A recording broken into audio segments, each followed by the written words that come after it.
They thought kneeling before the council would break me. They thought I was nothing. A broken Omega with no wolf, no power, no future. Just another servant girl who dared to dream beyond her station. But they didn't see the fire sleeping in my veins. And the AlphaKing, he wasn't searching for a mate. He was hunting for the one weapon that could save his family from eternal ice. The council chamber stretched before me like a cathedral of judgment. Cool. Stone walls I climbed know, toward but we're vaulted together. ceilings, torches casting dancing shadows across faces that held nothing but contempt. 100 pack members filled the gallery, 100 witnesses to my humiliation, 100 voices that would whisper my shame across the kingdom. I knelt on cold marble wrists bound in silver chains. The metal burned against my skin, suppressing what little wolf I had left. My dress, the plain gray uniform of a kitchen maid, hung in tatters. 3 days in the dungeons had left me hollow-eyed and trembling, but I kept my spine straight. I would not cry. Not here, not in front of them. Chief Counselor Marcus stood at the high podium, his silver beard gleaming in firelight. His voice boomed across the chamber, each word a nail in my coffin. Seraphine Ashbourne, you stand accused of arson, of attempting to murder Princess Isolde Shadowmere, sister to our king, heir to the Northern Territories, beloved daughter of this realm. The crowd murmured, gasps, whispers, judgment rendered before evidence was even presented. I stared at the floor, focused on breathing, in, out, in, out. The evidence is irrefutable, Marcus continued. 20 witnesses saw you in the courtyard with a torch, the same courtyard that erupted in flames, the same flames that nearly claimed our princess's life. My throat tightened. I wanted to scream that it was an accident, that I never meant for the fire to spread like that, consuming stone and silk with equal hunger, that something inside me had broken that night, something I didn't understand, and the flames had answered. But words meant nothing here. I was Omega, the lowest rank. My voice carried no weight. What say you? Marcus demanded. I lifted my head, met his cold gaze. I dropped the torch by accident. My voice came out steady despite the fear clawing at my ribs. I was startled. I never intended harm to anyone. Startled by what?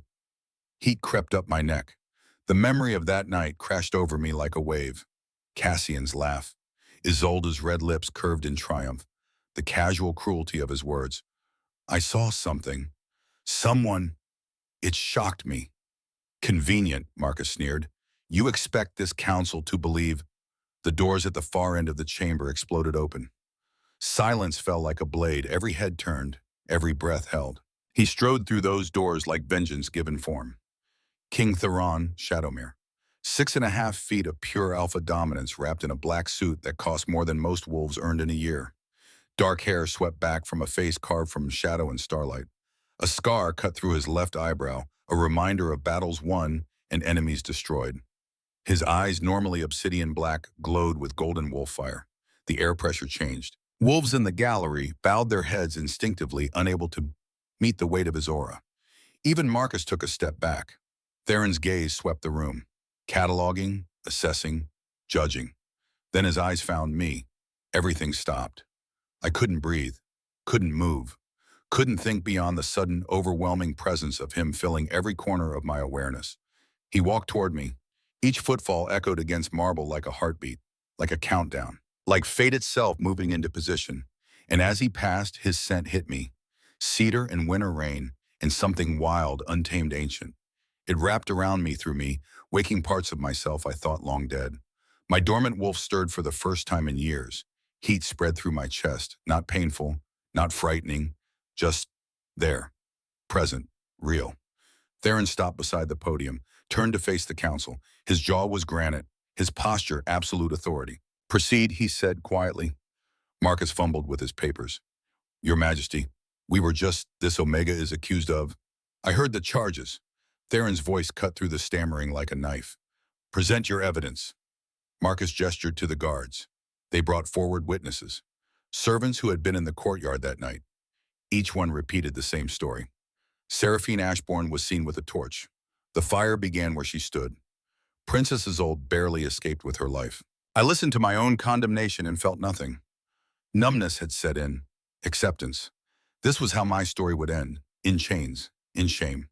In silence. Then they brought him out. General Cassian Stormweave entered through the side door flanked by guards.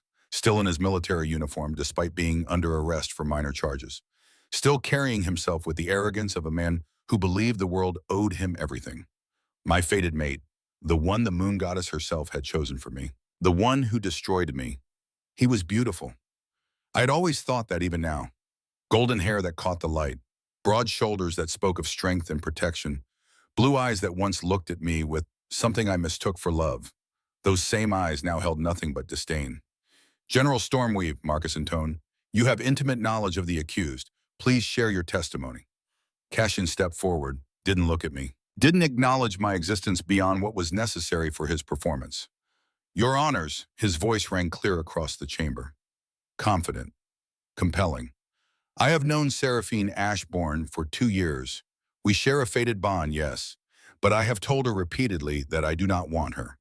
The words landed like physical blows, even though I knew they were coming, even though I had already bled from these particular wounds. Our bond is an accident of fate, he continued, not a choice I would make. She is beneath my station, beneath my expectations.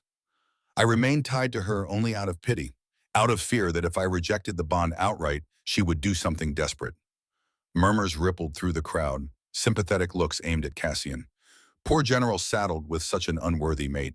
She became obsessed, he said, and now he did glance at me, just once, long enough for me to see the lie shining in his eyes. Unstable? When I made clear I had no intention of claiming her properly, she broke. My nails dug into my palms. Drew blood. I bit my tongue to keep from screaming the truth. That he had pursued me, that he had whispered promises of forever, that every smile, every touch, every tender word had been real to me, an illusion for him.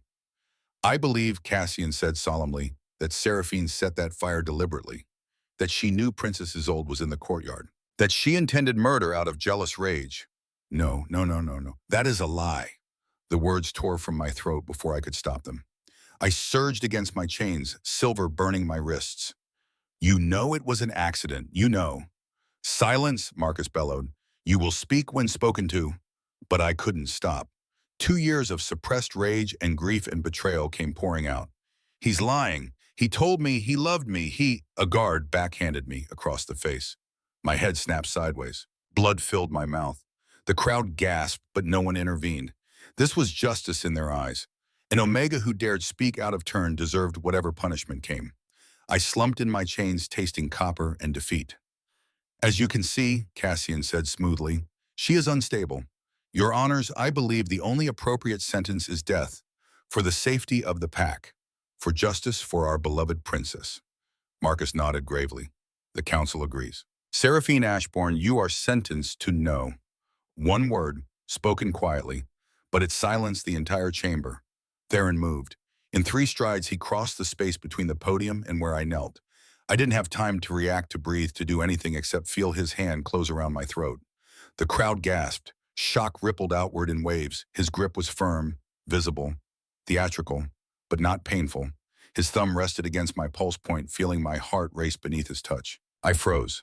Every instinct screamed danger, but beneath the fear to my something else stirred. Recognition, belonging, the sense that this hand around my throat felt more right than anything Cassian had ever done. Theron leaned down, his breath ghosted across my ear. Warm, controlled, devastating. Act like you're mine, he whispered, so low only I could hear. Or die right here, your choice, little flame. My heart slammed against my ribs. Little flame. No one had ever called me that. No one except Queen Elowyn. 3 years ago. In the kitchens, when she touched the burn scar on my shoulder and smiled like she knew a secret. I didn't understand, couldn't process. But survival instinct kicked in hard and fast. I leaned into his grip instead of pulling away. Tilted my head to expose more of my throat in submission. Not to the council, to him. Theron's eyes flashed pure gold. His wolf was close to the surface. So close I could feel it pressing against his skin, wanting out, wanting to claim and protect and possess. He turned to face the council, hand still wrapped around my throat like a collar. Like ownership. This Omega, he said, voice cutting through the shocked silence, belongs to me. The chamber erupted. Voices overlapped in confusion and outrage. Marcus sputtered. Your Majesty, she tried to kill your sister.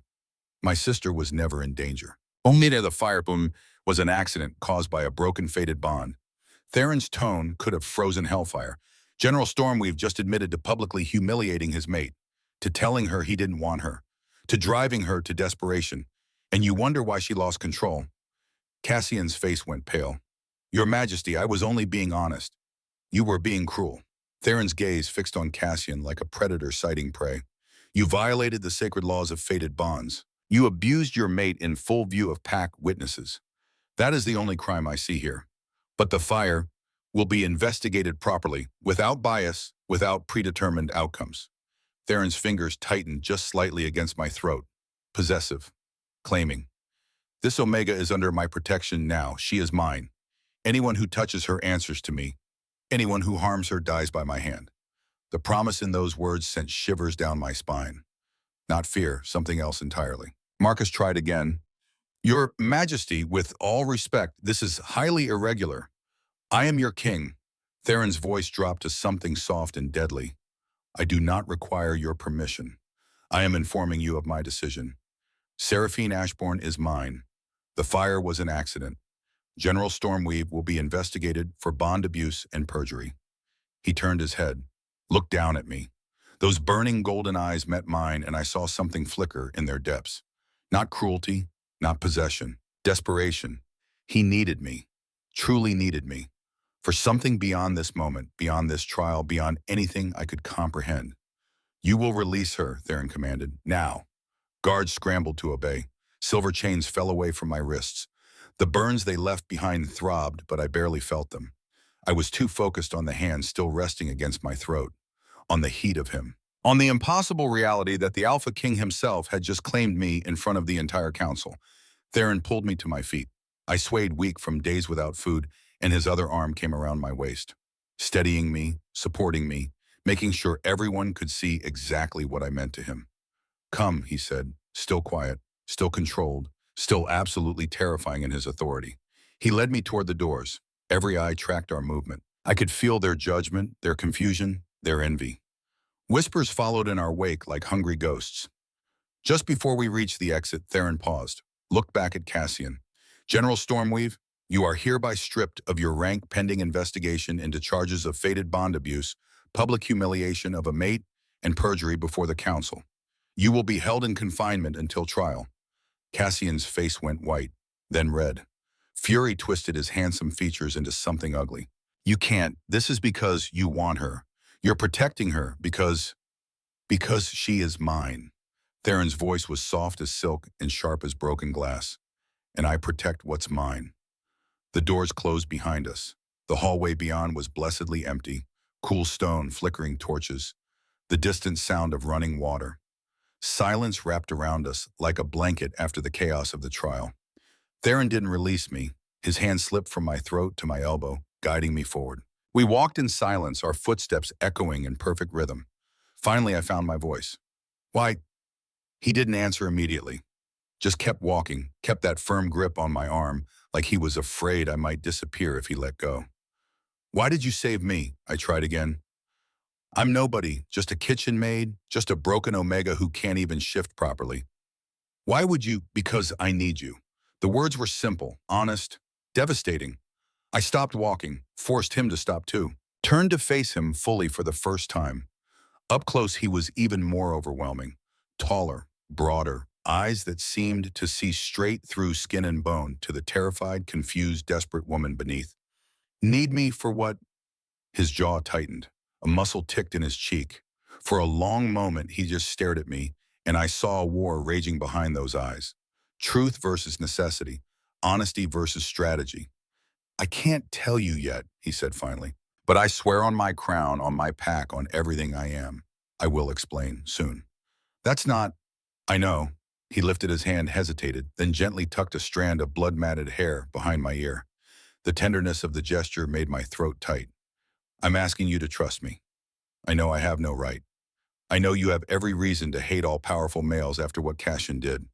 But I need you to believe that I will not hurt you. I will not use you the way he did." His thumb brushed my cheek, so careful, like I was made of glass. "I need you, little flame. More than you know, more than I can explain. But I swear to you I will make this right. I should have pulled away, should have demanded answers, should have run while I still had the chance. But something in his voice, in his eyes, in the way his hand trembled just slightly against my skin made me believe him. "Okay," I whispered. Relief flooded his expression. "Okay, I'll trust you. For now." He exhaled like he'd been holding his breath. "Thank you." We started walking again, through corridors I'd never been allowed in before, past tapestries and paintings and doorways that led to rooms I couldn't even imagine. The East Wing, the royal quarters, the domain of kings and queens and power I could never touch. Until now, Theron stopped in front of massive oak doors carved with symbols I didn't recognize, pushed them open to reveal a chamber that stole my breath. Huge, beautiful, warm. A four-poster bed dominated the center, draped in midnight blue silk. Windows stretched floor to ceiling, showing a view of gardens lit by moonlight. A fireplace already blazed with welcoming heat. Rugs soft enough to sink into. Furniture that looked like it cost more than my entire life. "This is—" I couldn't finish the sentence. "Yours," Theron said, "for as long as you need it." I turned to him, confused. "But I thought you said I was yours. That I had to act like we're together, yes." He stepped inside, gestured for me to follow. "The council has spies everywhere. They'll be watching, reporting. We need them to believe that I claimed you because I want you, not because I need you for something else." Understanding clicked into place. "It's an act. In public, yes." He moved to the fireplace, stared into the flames. The light cast shadows across his face, making him look older. "Tired, alone. In private, you're safe. I won't force anything, won't demand anything you're not willing to give. But in public? In public, you're mine, my chosen Omega, my lover." The words seemed to cost him something. "You'll need to play the part. Sit on my lap at dinners. Let me touch you. Smile at me like you want to be there." My stomach twisted. Not with fear, with something more complicated. "And if I'm not good at pretending."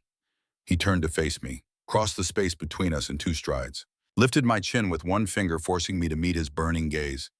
"Then we learn together," he said softly. "I've never done this either. Never claimed anyone. Never wanted anyone close enough to make this believable. Why me? Because you're exactly who I need." His thumb traced my jawline. "And because when I touched you in that chamber, when I caught your scent, my wolf recognized you." My breath caught. "Recognized me as what?" His eyes flashed gold. "As mine." The word hung between us, heavy, significant, terrifying. Before I could respond, a knock sounded at the door. Theron stepped back immediately, breaking the moment. "And enter." Two maids hurried in, heads bowed. They carried towels, robes, a tray of food and wine. "Your Majesty," what the first one said, "we're here to prepare the lady." "Prepare me for what?" I asked. The maid glanced at Theron. He nodded permission. "Dinner," she said, "with the king and guests." Theron's expression went carefully neutral. "My sister will be there, and General Stormweep before his confinement." Ice flooded my veins. "You want me to have dinner with them after everything?" "I need you to." His voice was gentle but firm. "The council's spies will be watching. This is our chance to convince them that you're truly mine, that the fire was an accident born of Cassian's cruelty, not your malice." "I don't know if I can." "You can." He stepped close again, cupped my face in both hands. "You survived 3 days in my dungeons. You survived Cassian's betrayal. You survived the council. You can survive one dinner." His faith in me felt like armor, like strength I didn't know I possessed. "Okay," I whispered. "That's my girl." He pressed a kiss to my forehead, so quick and gentle, I almost thought I imagined it. Then he was moving toward the door. "The maids will help you prepare. I'll return in an hour." He left. The door closed. I stood in the center of that beautiful room, shaking, confused, terrified, and somehow more alive than I'd felt in years. The maids sprang into action. One drew a bath while the other laid out clothes. They worked with quiet efficiency, and I realized with a start that they were the council's spies Theron had mentioned. Every word I said would be reported. Every reaction cataloged. I said nothing. Just let them guide me to the bathing chamber. The water was hot, scented with something floral and expensive. It stung the wounds on my wrists, the bruises on my face, the countless small hurts accumulated over 3 days of captivity. But it also washed away the dungeon filth, the fierce sweat, the blood and tears and hopelessness. I sank beneath the surface and let myself float for just a moment, weightless, suspended between what I was and what I might become. When I emerged, the maids were waiting with soft towels and gentle hands. They dried me carefully, applied salve to my burns, combed the tangles from my hair. Then they brought out the dress, deep crimson silk that shimmered like living flame in the firelight, cut low enough to show collarbones I'd never thought beautiful, fitted through the waist before flowing to the floor. Gold thread traced patterns along the hem like embers dancing. "I can't wear this," I breathed. I'm just—" "His Majesty chose it himself," the first maid said, firm, brooking no argument. "You'll wear it." They dressed me like I was a doll, fastened clasps, adjusted seams, made the fabric move with my body like it had been sewn for me alone. Then jewelry, a gold necklace with a fire opal that rested perfectly against my throat, matching earrings, delicate chains that wrapped around my wrists, covering the silver burns. They sat me at a vanity I hadn't noticed before and started on my face. Powder to hide the bruises, color to bring life to my pale cheeks, something dark around my eyes that made them look huge and haunted and strangely compelling. My hair they left mostly down, just pinning back a few pieces to frame my face. When they finished, they turned me toward the mirror. I didn't recognize the woman staring back at me. She was beautiful. Not in the perfect, untouchable way of highborn wolves, but in a raw, fierce, burning way that made my breath catch. She looked like someone who could stand beside a king. She looked like someone worth claiming. "You'll do," the second maid said with a small smile. A knock at the door. My heart jumped into my throat. "Enter," I said. My voice sounded steadier than I felt. Theron stepped through the doorway and stopped dead. His eyes went wide, then molten, gold bleeding through black until his wolf shone through completely. He didn't speak, just stared. His gaze traveled from my face down the crimson silk lingering on the necklace at my throat, the gold wrapping my wrists the way the dress moved when I breathed. "You look—" He trailed off, swallowed hard. "You look like fire itself." Heat crept up my neck. I'd never been looked at like this, like I was something precious and powerful and terrifying all at once. "Is it too much?" I asked. I told them I couldn't. "It's perfect." He crossed to me in 3 strides, offered his hand. "Are you ready?" "No, not even close." "Yes," I said. His fingers closed around mine. Warm, strong, steady. "Remember," he murmured, low enough the maids couldn't hear. "You're mine. Act like you want to be, Lay. Let me touch you. Don't pull away. And if I can't, then I'll make it easier. Just follow my lead, little flame." That name again. It settled into my chest like an anchor, like a promise. We walked through the corridors together. His hand never left mine. Each step brought us closer to the dining hall, closer to Cassian, closer to the performance that would determine whether I lived or died. The massive doors loomed ahead. I could hear voices beyond, laughter, the clink of glasses, normal sounds that felt impossibly distant from my reality. Theron stopped, turned to me. His free hand came up to cup my cheek. "Breathe," he said softly. "You're not alone in this. I'm right here." I leaned into his palm, let myself take comfort in his warmth, his strength, his unwavering presence. "Okay," I whispered. His thumb brushed across my lower lip, just once. The touch sent lightning through my veins. "When we walk through those doors," he said, "everything changes. They'll see you as mine. Mine to protect. Mine to cherish. Mine to claim." "I know. Do you—" His eyes searched mine. "Because once I start this, once I touch you the way I'll need to, there's no going back. The pack will know. The council will know. Everyone will believe you belong to me." "I understand. And you're willing—" I thought about Cassian's cruelty, the council's judgment, the 3 days alone in darkness wondering if I'd see another sunrise. I thought about this man who saved me when he didn't have to, who called me little flame like it meant something, who looked at me like I was worth protecting. "Yes," I said, "I'm willing." Something fierce and possessive and almost frightening flared in his eyes. His hand slipped from my cheek to the back of my neck, fingers tangling in my hair. "Then let's make them believe it," he growled. The doors opened, and my old life ended forever. Theron's hand tightened on mine as we crossed the threshold. 2 guards stood against the far wall, motionless, expressionless, but their eyes tracked our every movement. The council's spies required to witness, but forbidden to intervene. I knew other guards waited in the shadows ready to act on Theron's command. This was it, the moment we convinced them or everything fell apart. He led me to the head of the table, pulled out a chair. I moved to sit, but his hand on my waist stopped me. "Not there," he murmured, low enough only I could hear. Before I could ask, he sat in the massive chair himself. Then his hands gripped my waist and lifted me effortlessly onto his lap. I gasped. Heat flooded my face. "Theron, they're watching," he whispered against my ear. His breath warm, his voice steady. "This is how it has to be. Just breathe. Just trust me." His arms settled around my waist, firm, possessive, holding me against the solid wall of his chest. I could feel his heartbeat through the layers of fabric between us, steady, controlled. While mine raced like a wild thing trying to escape, I forced myself to relax, to lean back instead of pulling away, to let my head rest against his shoulder like this was natural, normal, desired. His other hand found mine, threaded our fingers together. The touch sent sparks dancing across my skin. "Good girl," he breathed. So quiet, just for me. The approval in those words made something warm unfurl in my chest. Servants appeared from hidden doorways.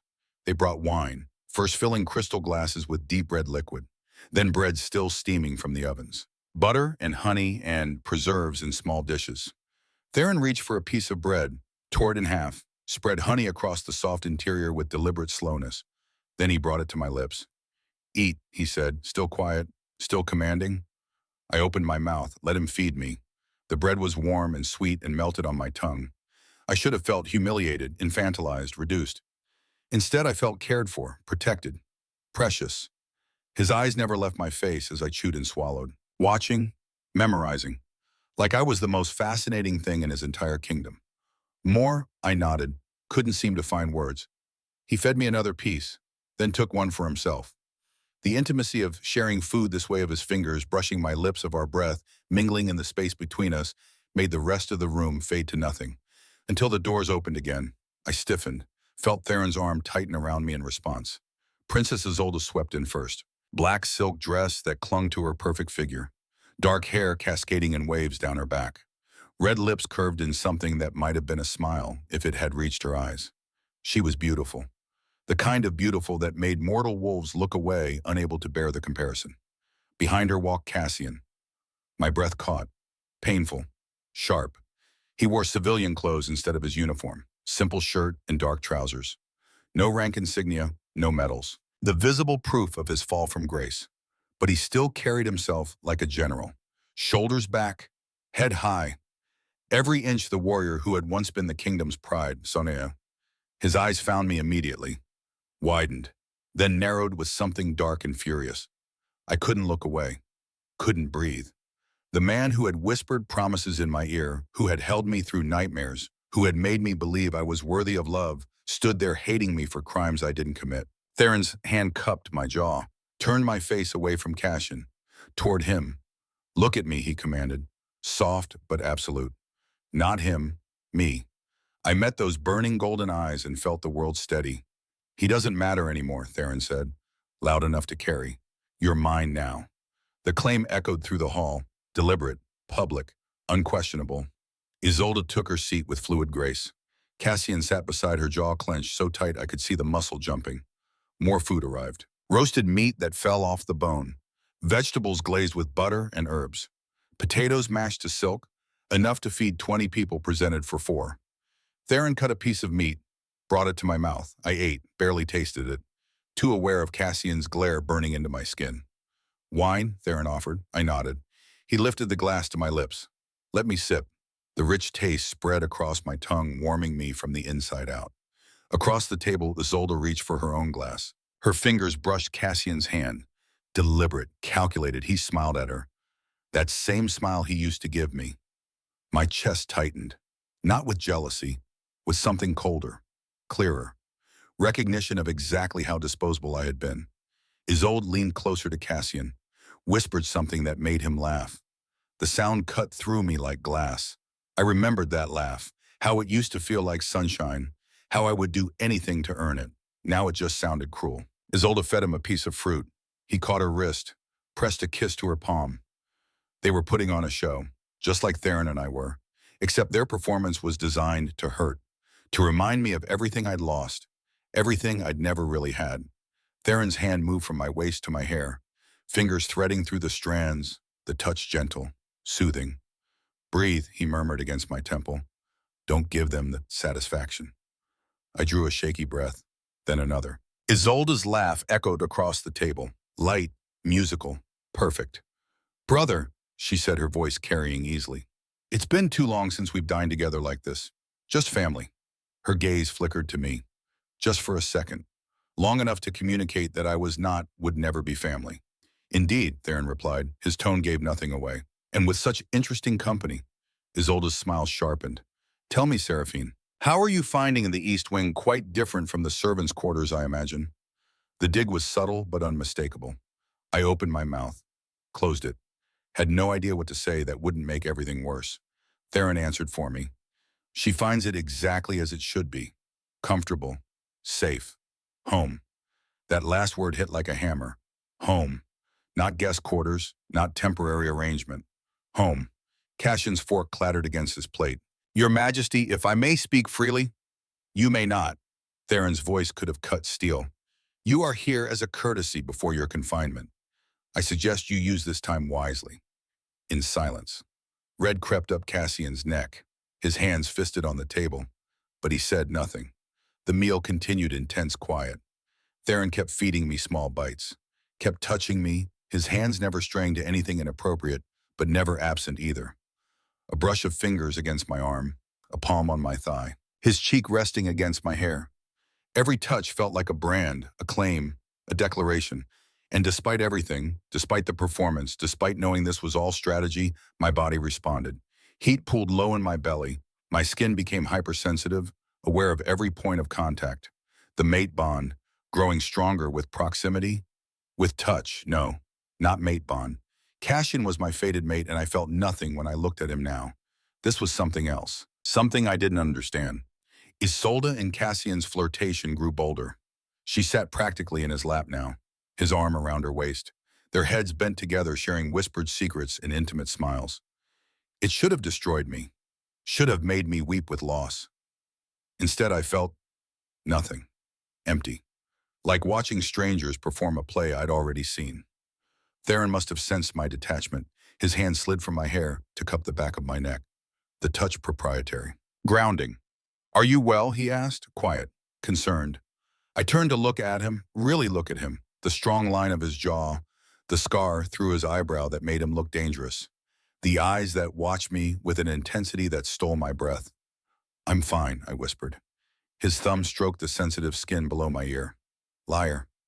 A small smile tugged at my lips despite everything. Maybe. What are you thinking? I glanced at Cassian and Isolde, then back to Theron. That I wasted 2 years on the wrong man. Something flared in his eyes, possessive, satisfied, hungry. Not wasted, he said. That pain brought you here. To this moment. To me. The words wrapped around my heart like a fist. I should have been afraid of how much I wanted them to be true. Cassian chose that moment to kiss Isolde.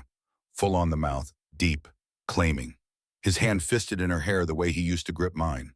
The display was obscene, deliberate, meant to shatter me. Something inside me snapped. Not with pain, with fury. How dare he? How dare he humiliate me, lie about me, nearly get me killed, and then sit there, flaunting his new lover like I meant nothing. I turned in Theron's lap, straddled him. My hands came up to frame his face. His eyes went wide with shock. Seraphine, I kissed him. Not gently, not tentatively. I kissed him like I was drowning, and he was air. Like he was the only real thing in a world of lies. His surprise lasted maybe half a second. Then he kissed me back. Oh gods, oh gods. His arms banded around my waist, crushing me against him. His mouth claimed mine with a hunger that made my toes curl. He tasted like wine and darkness and something wild I couldn't name. Heat exploded between us. Not metaphorical, actual heat. Light. Gold light erupted from where our bodies touched, spreading outward in waves. I felt it slam into my chest, into my bones, into my very soul. The mate bond, snapping into place with the force of a lightning strike. This was what it was supposed to feel like, what I'd never felt with Cassian, what I didn't know was missing until this moment. Complete, whole, right. Theron made a sound deep in his chest, half growl, half groan, his hands fisted in my hair, angling my head so he could deepen the kiss. Taking, claiming, consuming. I didn't care that we had an audience, didn't care about propriety or performance or anything beyond the feeling of his mouth on mine and the bond singing between us. When we finally broke apart, both breathing hard, His eyes blazed pure molten gold. Seraphine, he breathed, wonder and shock and something almost like fear in his voice. We're true mates, I finished, dazed, overwhelmed. The bond hummed between us, alive, demanding, real. A chair scraped violently across stone. Cassian stood face purple with rage. This is ridiculous. The words shattered the moment, brought reality crashing back. I turned to look at him, still seated in Theron's lap, still wrapped in his arms. Cassian stared at us like we'd committed murder before his eyes. You can't possibly believe this charade. He's using you, Seraphine. Can't you see that he doesn't want you? He's the king. He could have anyone. Why would he choose a broken Omega with no wolf, no power, no bow? Enough. Theron's voice was soft, deadly. But Cassian was beyond caring, beyond reason. She's nothing, he shouted. She tried to kill the princess. She's unstable, obsessed, delusional. If she thinks a king would actually... Theron moved faster than I could track. One moment I was in his lap. The next I was standing safely to the side, and Theron had Cassian by the throat pinned against the wall. The two spy guards didn't move, just watched with those dead, calculating eyes. The guards in shadows, however, stepped forward slightly ready. You forget yourself, General. Theron's voice was conversational, pleasant, absolutely terrifying. Oh, wait, you're not a general anymore, are you? You're nothing. A disgraced soldier awaiting trial for crimes against the sacred bond. Cassian clawed at the hand around his throat.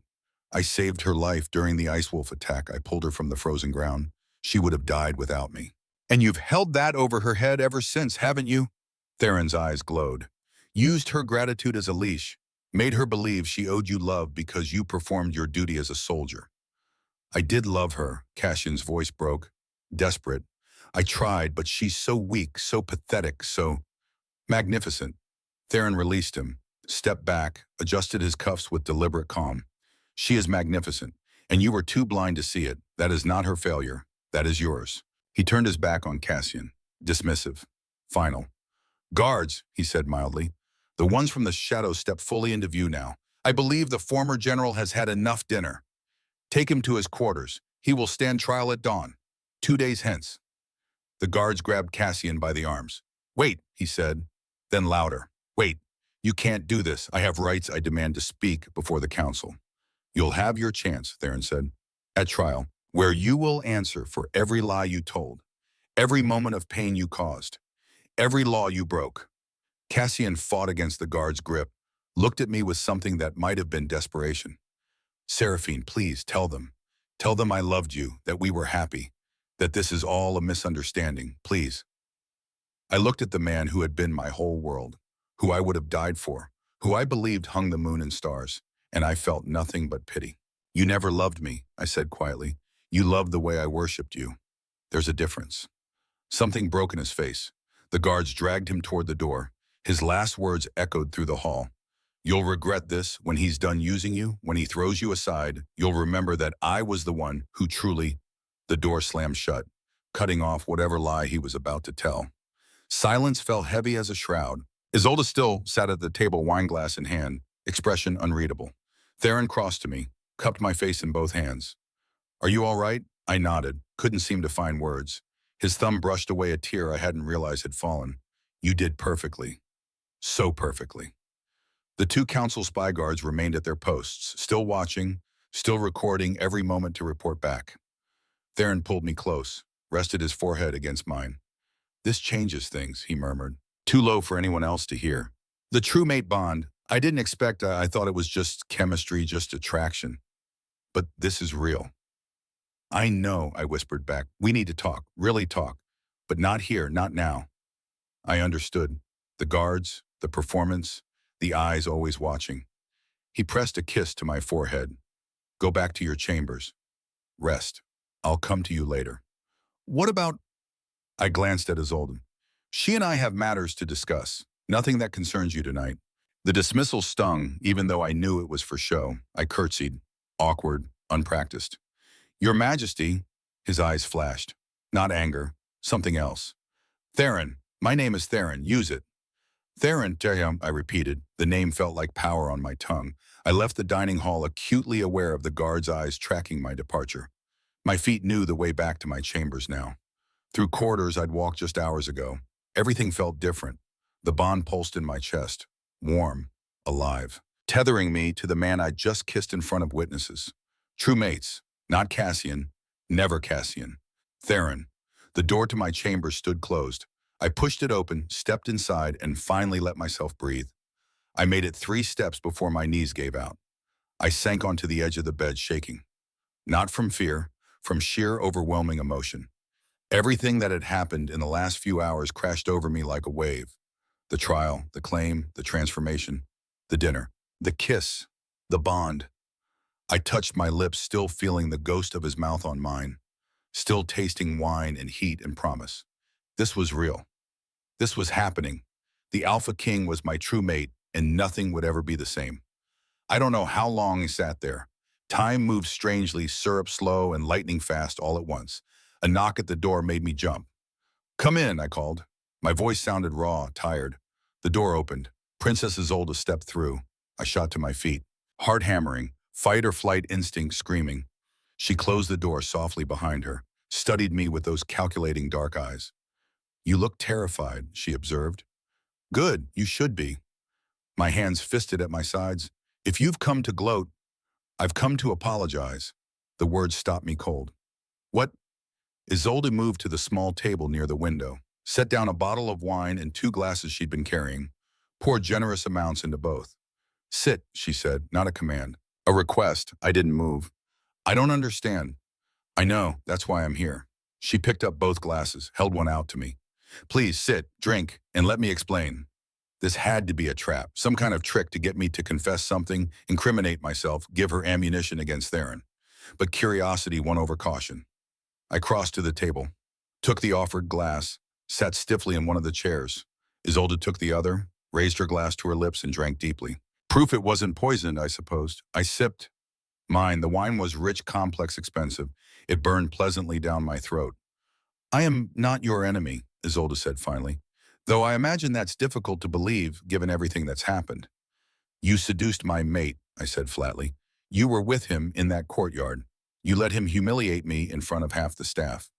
"Yes, I did all those things." No denial, no excuses. And I would do them again. Anger flared hot in my chest. I started to stand. "Wait." Her hand shot out.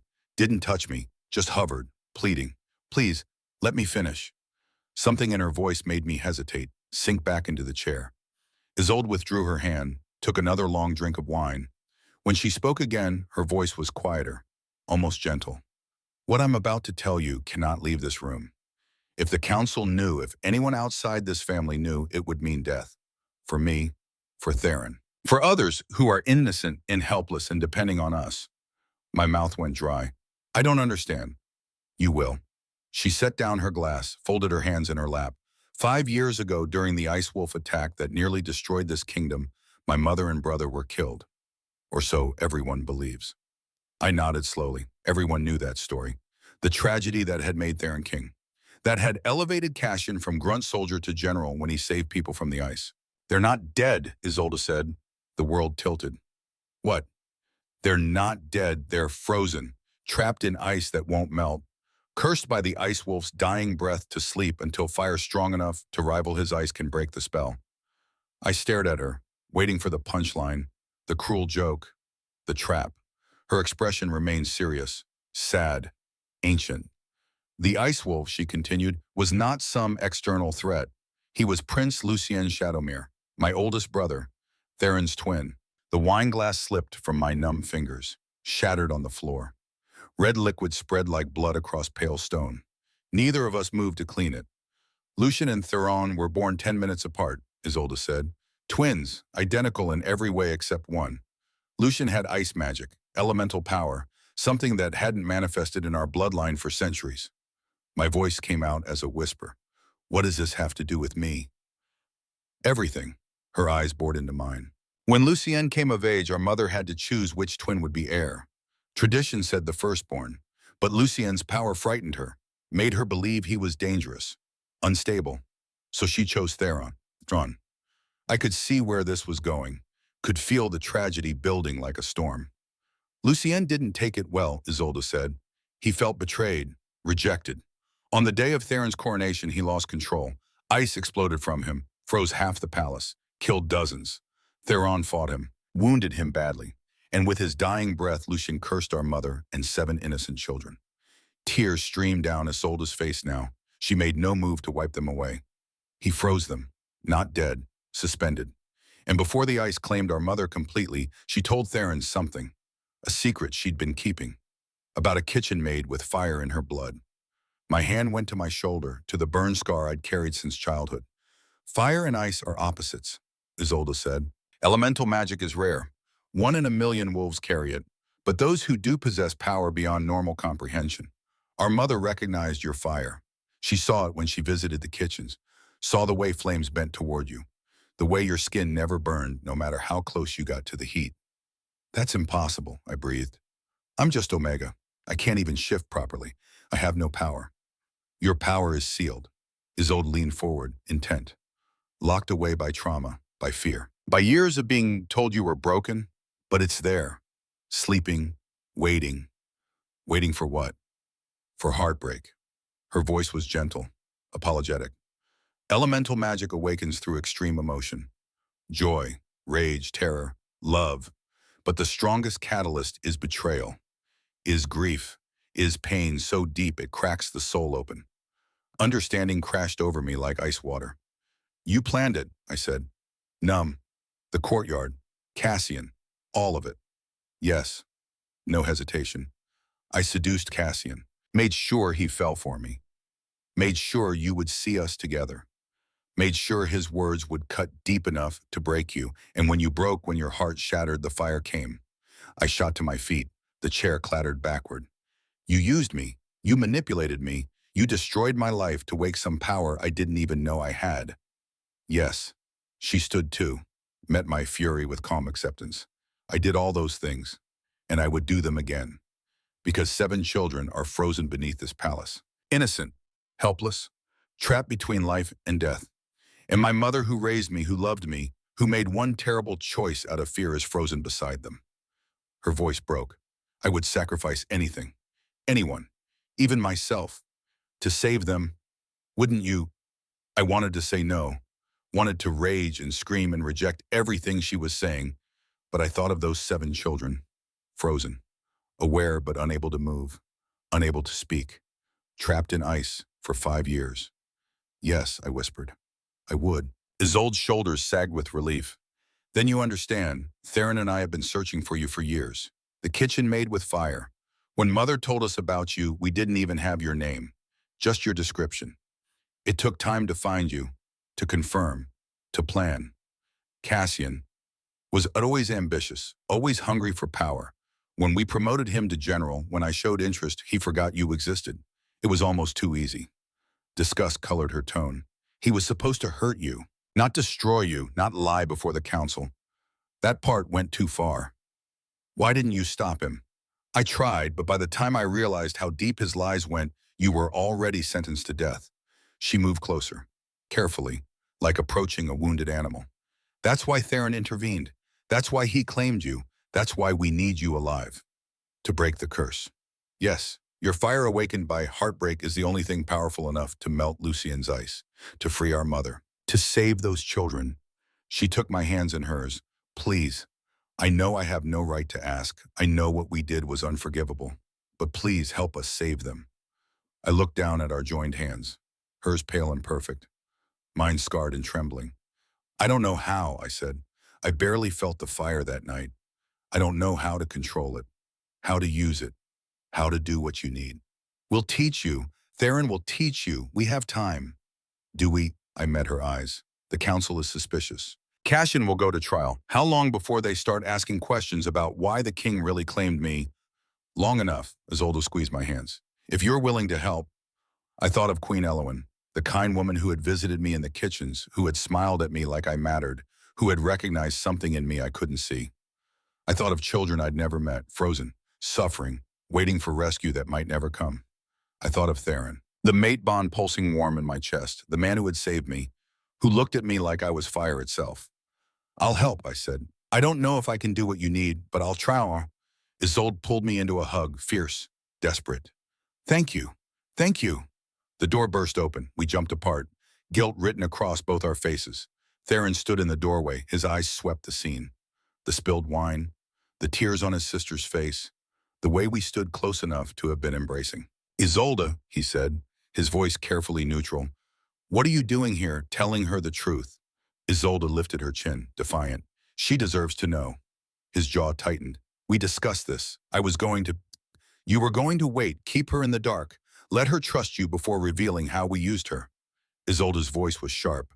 She deserved better than that. Theron's gaze shifted to me. Seraphine. She told me everything, I said, quiet, steady, about your mother, about Lucienne, about why you really need me. He went very still. Tension radiated from every line of his body. And I'll help you, Benom. And I'll help you. I crossed to him, stopped just within reach. I'll help you break the curse, save your mother, free the children. His eyes searched mine, looking for anger, for betrayal, for hatred. He found none of those things. Why, he asked? Barely a whisper. Because they're innocent. Because your mother was kind to me when no one else was. Because, I took a breath, because you're my mate and mates protect each other's families. Something in his expression cracked. The careful control he maintained slipped just for a moment, and I saw the man beneath the crown. Desperate, terrified, alone for so long. He pulled me against him, buried his face in my hair. I'm sorry. I'm so sorry. I used you. I manipulated you. I let you suffer to serve my own ends. I don't expect forgiveness, don't deserve it. But I swear to you I will spend the rest of my life trying to make this right. I wrapped my arms around him, held on tight. You were honest with me when you didn't have to be. You told me you needed me. That's more than Cassian ever gave. That's not enough. It's enough for now. I pulled back to look at him. Teach me to control the fire, to use it, to save them. His hand cupped my face. It won't be easy. The training will be difficult, painful. You'll have to face emotions you've buried, open wounds you've tried to heal. I know. And even if we succeed, even if you master the fire, breaking the curse might wake Lucian. He's not dead, just dormant, healing in his own ice. If we thaw our mother, we thaw him too. What will happen then? His expression darkened. I don't know. He might attack again, might try to finish what he started, might come for the throne, for me, for you. Then we'll face him together. Wonder bloomed in his eyes. Together. Yes, I rose on my toes, pressed a kiss to his jaw. You're not alone anymore, Theron. Neither am I. He kissed me then, not like in the dining hall, all heat and claiming and performance. This was gentle, reverent, a promise sealed in the press of lips.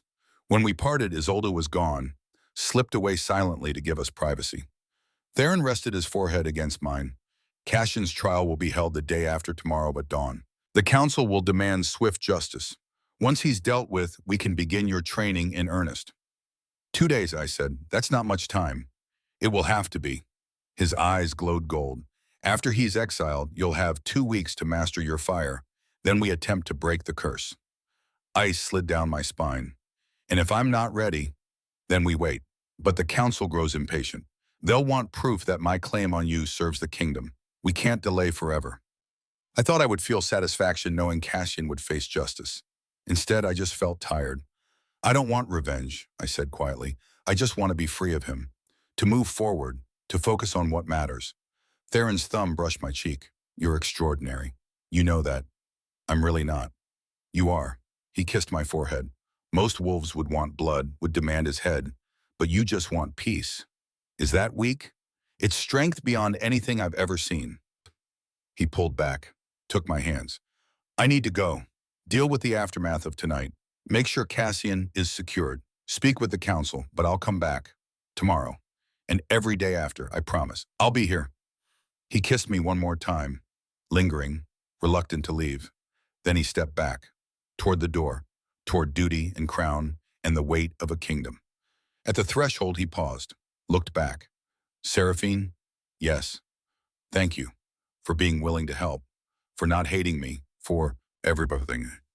I smiled, soft, real. Thank you for saving me, for seeing me, for being honest. He returned the smile. Then he was gone. I stood alone in my chambers, in the silence, in the aftermath. 2 days until Cassian's trial, then 2 weeks of training, then everything would change forever. I crossed to the window, looked out over gardens bathed in moonlight. Somewhere beneath this palace, a queen and 7 children slept in ice, waiting, hoping, depending on me to do what seemed impossible. I touched my shoulder, the burn scar that had marked me since childhood. The Fire Queen Elowen had recognized, the fire that would save them all, or consume us trying. 2 days passed in a blur of preparation and waiting. Cassian's trial was brief, public, brutal in its efficiency. I didn't attend. Couldn't bear to see his face one final time. But Theron told me everything after. The council heard evidence of bond abuse, of public humiliation, of lies told under oath. Cassian confessed, not out of remorse, out of arrogance, believing his status as the hero of the Ice Wolf attack would protect him. It didn't. He was stripped of all rank, honor, or all status, exiled from the kingdom, forbidden to ever return on pain of death. As punishment went, it was merciful. He would live, just not here, not where he could hurt anyone ever again. He asked about you, Theron said quietly. We sat in the gardens, morning light painting everything gold. Before they took him away, asked if he could see you, say goodbye. What did you tell him? That you had nothing to say to him, that he lost the right to your attention the moment he chose cruelty over love. I leaned against Theron's shoulder. Thank you. For what? For protecting me. Even from myself, I might have said yes, might have let him hurt me one more time, with false apologies and crocodile tears. You're stronger than you think. I'm learning to be. The real training began that afternoon. Magister Obsidian was older than stone. His hair fell in silver waves past shoulders bent with age and wisdom. Eyes the color of smoke saw through lies, through fear, through the walls I'd built around my heart. He found me in the East Wing Gardens, where early light painted the world in shades of gold and rose. You carry fire, he said without preamble. No greeting, no introduction. But you fear it. Fear what it means. What it makes you. I turned from the fountain I'd been studying, watched water catch sunlight and transform into liquid diamonds. I don't know how to control a thing I barely understand. Then we begin with understanding. He moved closer, each step deliberate, measured. Fire is not your enemy. It is you, the truest part of yourself, the part that refuses to be extinguished no matter how many people tried to snuff it out. His words hit deeper than I expected. Tears pricked my eyes. I'm afraid, I whispered. What if I hurt someone? What if I can't control it and people die because of me? What if you don't try and innocent children remain frozen forever? He tilted his head.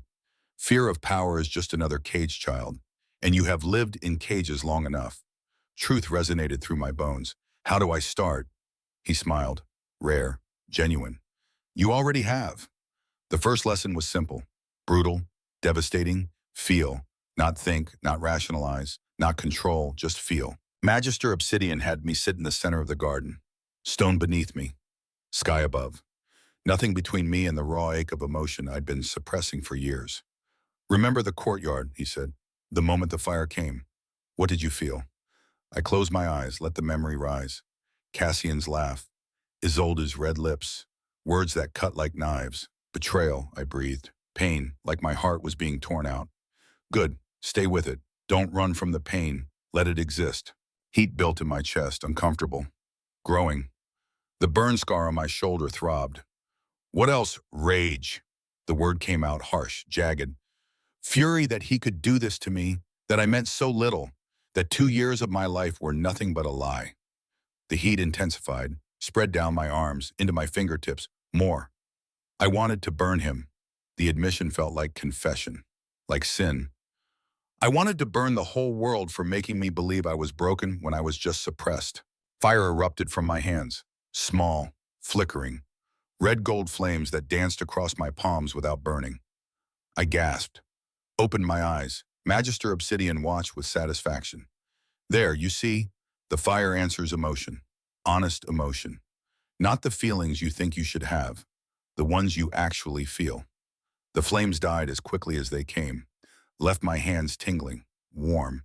Again, he said, we practiced for hours, calling fire, dismissing it, learning its rhythms, its moods, the way it responded to rage and grief, and even surprisingly joy.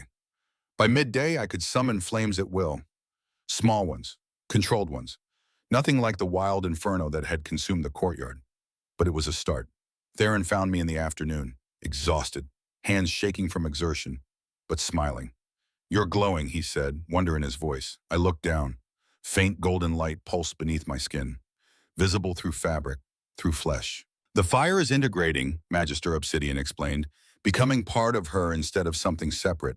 It will take time, but she has the foundation. Theron crossed to me, took my hands. His touch cooled the heat, grounded me. How do you feel? Powerful, I admitted. Scared, exhilarated, all of it. He pressed a kiss to my forehead. You're incredible. The training continued, day after day, building strength, building control. Magister Obsidian taught me to shape flame, to direct them, to make fire obey will instead of emotion. But the real lessons came from Theron. He would sit with me in the evenings, after formal duties, after court, after the weight of the crown became too heavy to bear alone. We would practice together, his calm, his control, teaching me to channel power without letting it consume. Fire and ice are opposites, he explained one night. We sat in my chambers, firelight casting shadows across his face. But they're also mirrors, both elemental, both dangerous, both capable of creation and destruction. Tell me about him, I said. About Lucien. Pain flickered across his expression. We were identical, not just in appearance, in everything. We finished each other's sentences, knew what the other was thinking. It was like having half your soul living outside your body. What changed? Fear. He stared into the flames. Mother saw his ice magic and became afraid he would lose control, hurt people, destroy the kingdom. So she chose me as heir instead. That must have devastated him. It did. I tried to refuse, tried to convince her to choose him, tried to share the throne, but she wouldn't listen. And Lucien, he felt betrayed by both of us, me for accepting, her for rejecting. I took his hand, threaded our fingers together.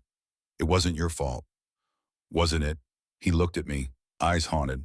I could have stepped down, could have fought harder, could have done something other than watch my brother break and do nothing to stop it. You were young, caught between duty and love. There was no right answer. Tell that to the 7 children frozen beneath us, to my mother trapped in ice, to Lucien, himself sleeping in mountains neither dead nor alive. I cupped his face, made him look at me. We're going to save them, all of them, including your brother. What if he doesn't want to be saved? What if he wakes and attacks again? Then we face him together, but we give him the choice. That's more than anyone gave him before. Theron kissed me, deep, desperate, pouring years of guilt and grief into the press of lips. When we parted, his eyes glowed gold.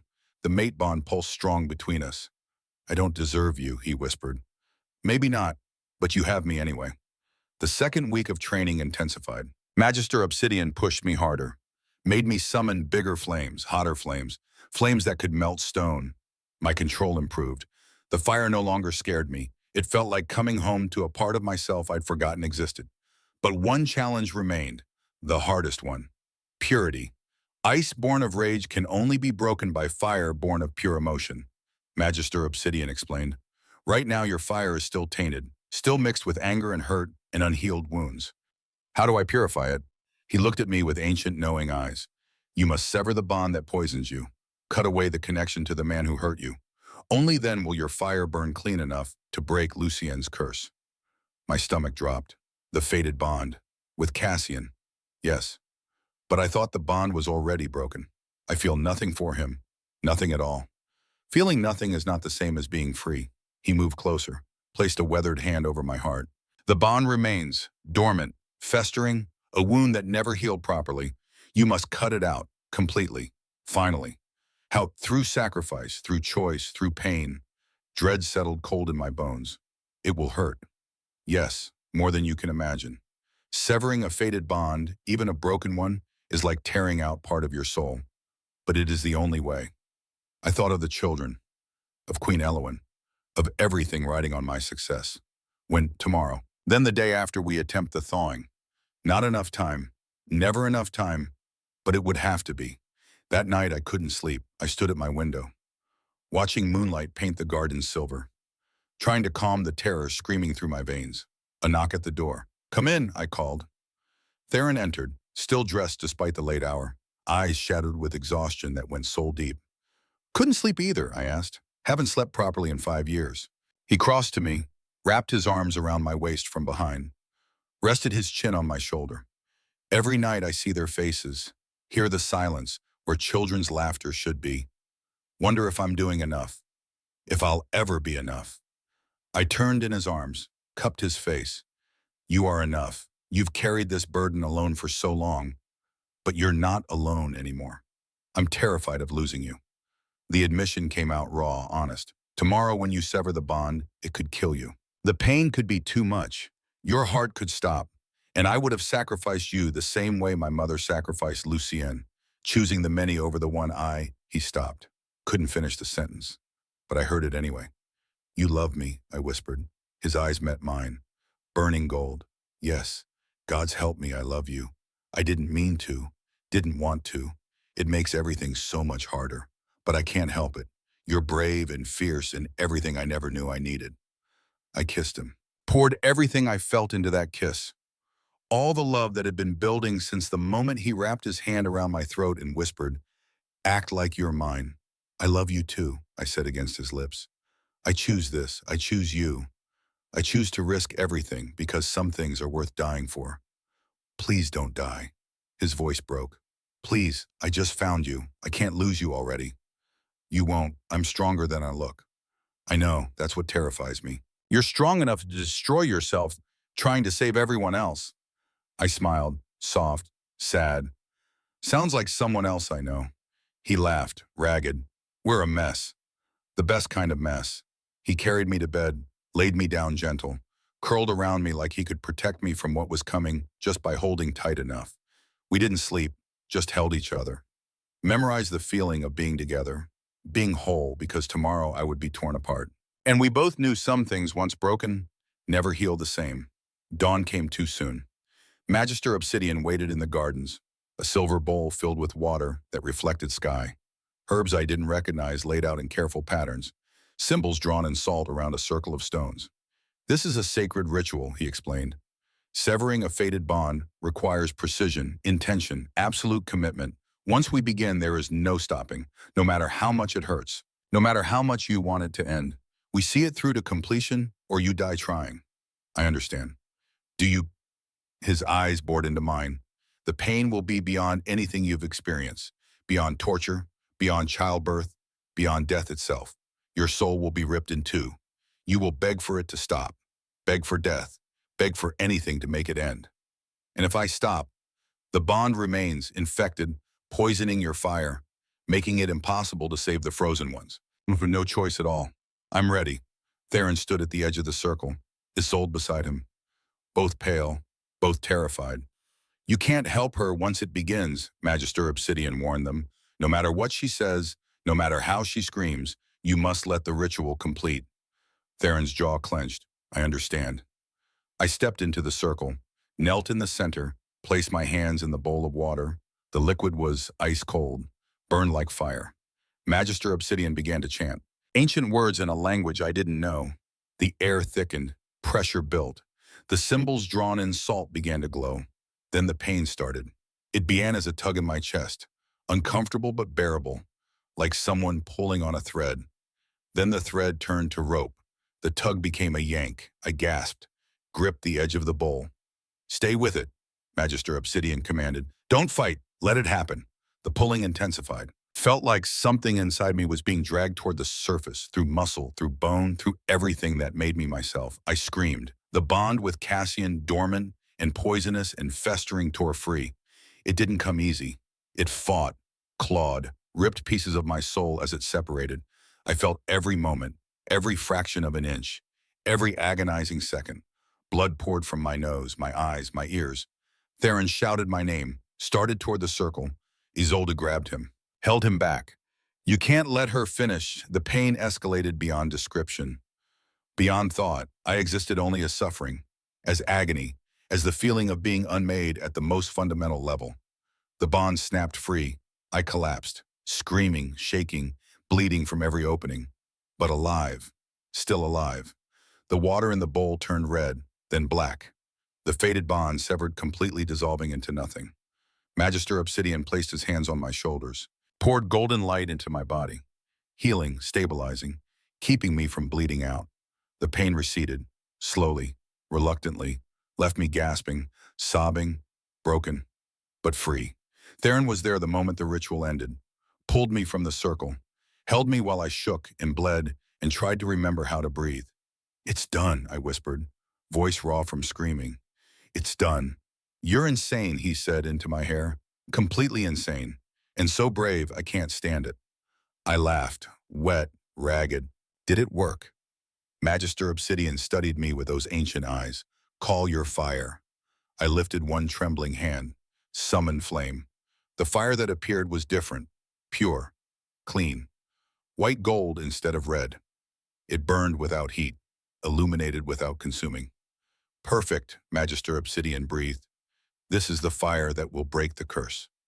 Theron kissed my forehead, my cheeks, my lips. "Rest today. Tomorrow we go to the vault. Tomorrow we save them." Tomorrow came faster than I was ready for. I woke weak, drained, every muscle screaming. But the fire inside me burned bright, strong, ready. We gathered at dawn. Theron, Isolde, Magister Obsidian, me. The walk to the catacombs felt like a funeral march, each step heavy with the weight of what we were about to attempt. The vault door opened. The 7 children stared at nothing. Queen Elowyn waited frozen. "Remember," Magister Obsidian said, slow, controlled, from the inside out. "Warm them. Don't burn them." I stepped forward, raised my hands. White gold fire erupted from my palms. It flowed like water, like light, like hope made manifest. I directed it toward the nearest ice coffin, the little girl with dark curls. Let the fire wrap around the ice, seep inside, warm it from within. The ice began to crack, not breaking, melting, turning to mist that rose toward the ceiling. The girl's chest moved, deeper, stronger, her eyes focused. She screamed. The sound was terrible, primal. 5 years of terror and pain and awareness released in one agonized wail. Isolde rushed forward, pulled the child from the melting coffin, wrapped her in blankets, held her while she sobbed. "It's okay," Isolde whispered. "You're safe, you're free. It's okay." I moved to the next coffin, then the next, each child waking, each scream cutting through my heart. But they were alive, moving, breathing, free. By the time I reached Queen Elowyn, I was shaking from exertion. The fire was taking everything I had. "Just one more," Theron said, supported me, lent me his strength. "You can do this." I poured everything into the final thawing. Every ounce of power, every drop of will. The ice around Queen Elowyn melted, evaporated, disappeared. Her eyes cleared, focused, found her son's face.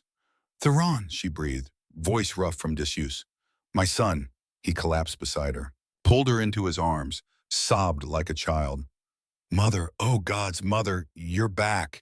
You're really back." She held him, stroked his hair, whispered comfort in a language older than words. I stepped back, let them have their reunion. Let Isolde gather the children. Let the family knit itself back together. Magister Obsidian caught me as my knees gave out.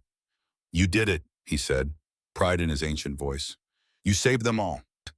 But even as I smiled, even as relief flooded through me, I felt it. The mountains to the north trembling, ice cracking, something old and powerful and furious stirring from sleep. Lucien was waking, and this time there would be no stopping him. The warning came 3 hours later. Scouts reported ice spreading from the northern mountains, temperatures dropping, frost killing everything it touched. He was coming.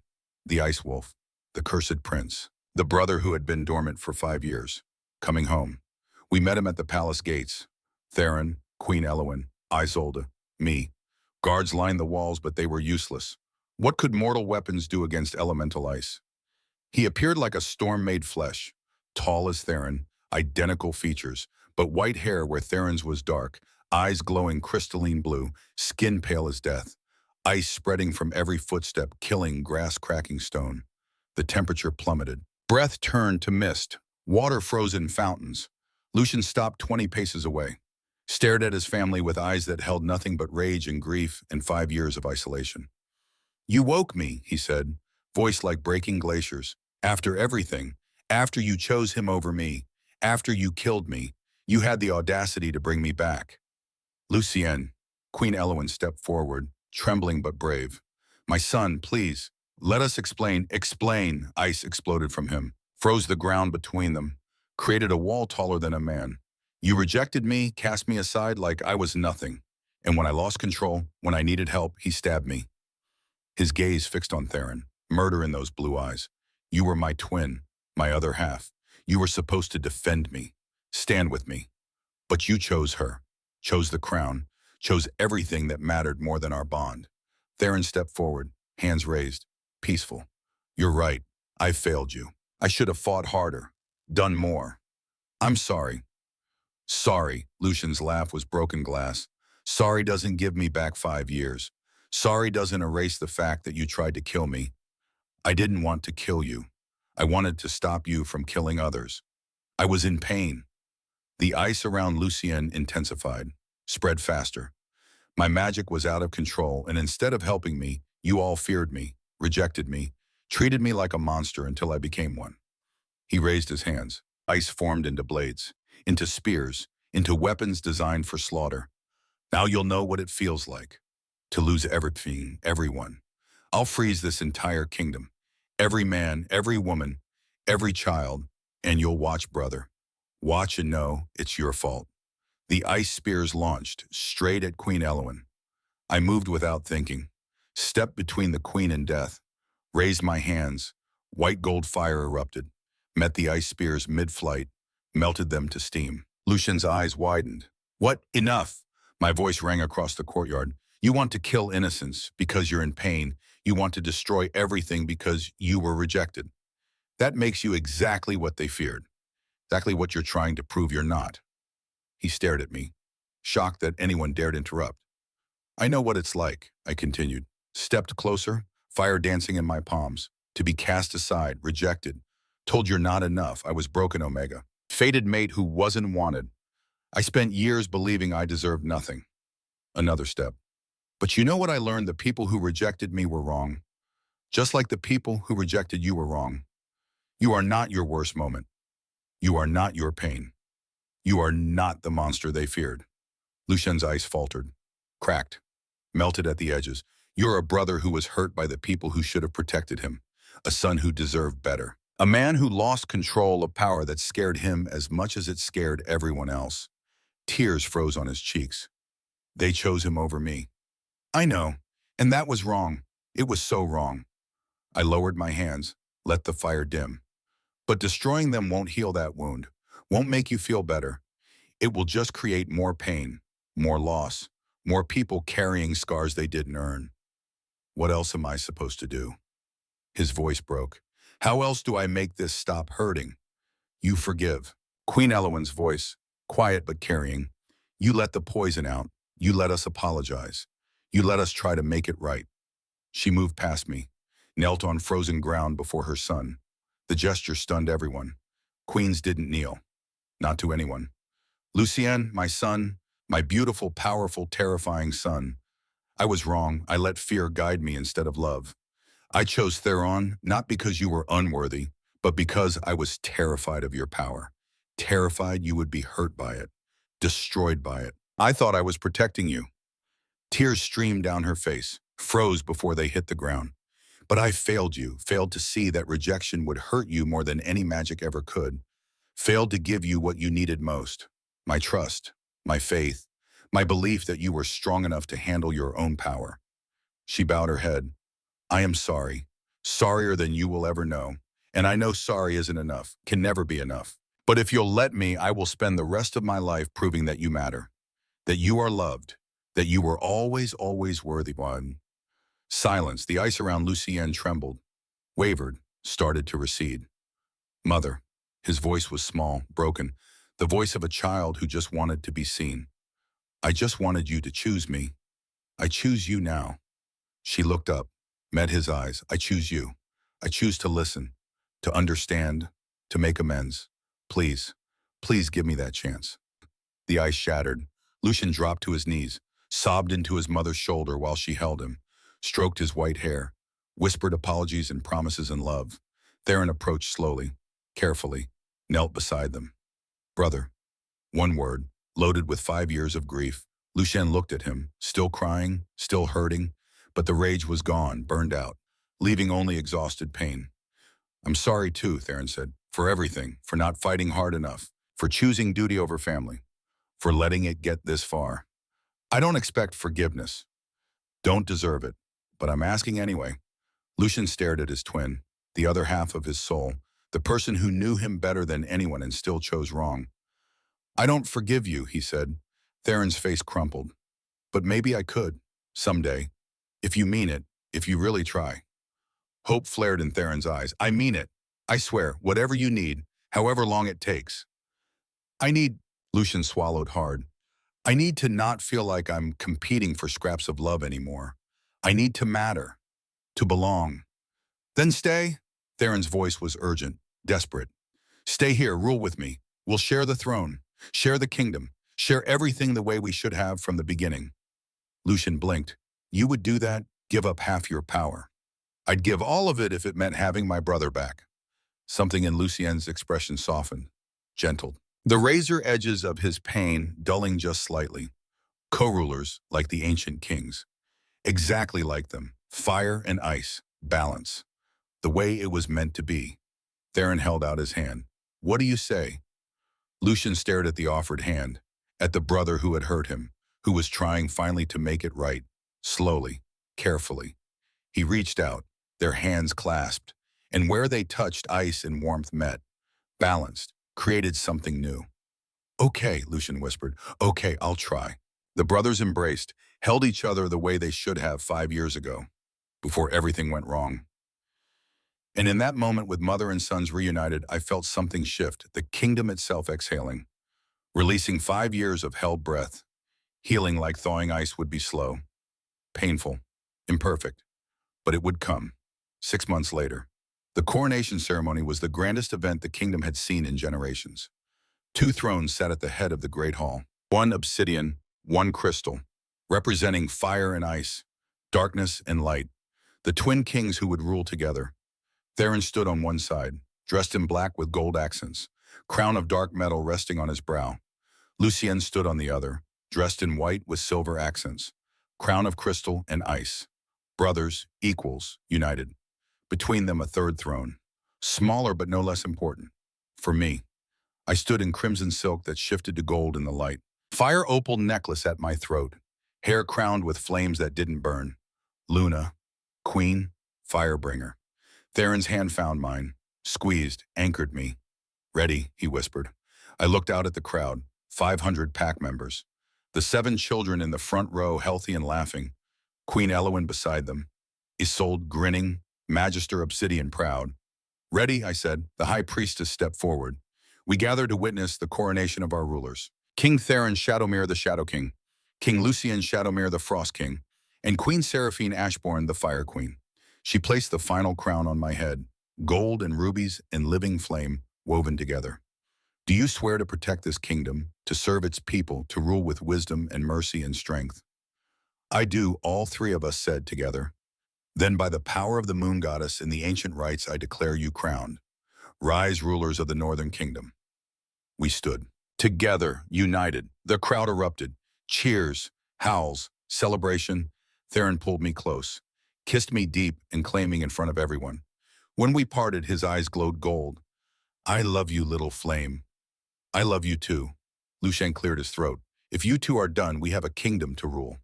We laughed, the 3 of us. Family forged from fire and ice, and pain transformed to something beautiful. That evening, as celebration music filled the palace, I found myself in the East Wing Gardens, where I'd first learned to call fire.